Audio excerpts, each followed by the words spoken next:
Maraming netizens ang na-excite na makita nila ang photo ni Julia na uwan ng sikat ng isang photographer na si BJ Pascual.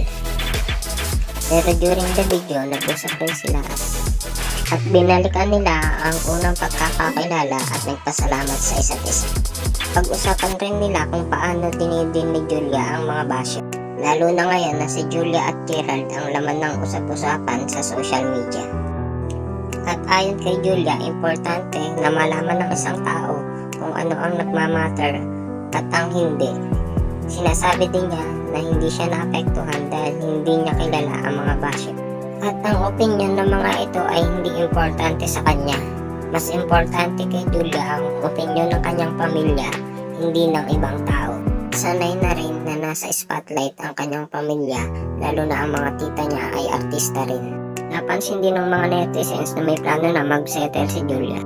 Sabi niya kay BJ, sinabi niya na plano niya mag-ipon at mag-settle na rin at magtrabaho in 2 years, at pagdating niya ng 26 na birthday, plano na rin niya magkapamilya. Assuming na gustong mapangasawa ni Julia si Gerald ay 26 na siya, at si Gerald naman ay 34 na sa edad na iyon.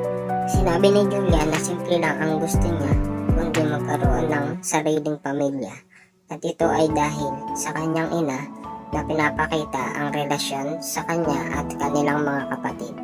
At marami ng pagsubok na pinagdaanan ng pamilya ni Julia, pero makikita pa rin ang katatagan niya at marami ang pumuri sa kanya nang mapanood ang kanyang vlog.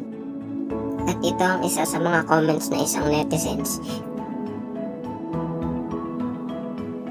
Well, kung ano man ang desisyon ni Julia, ay susuportahan ito ng kanyang pamilya. At dito na po magtatapos. Like and subscribe for more latest update of showbiz. Thank you!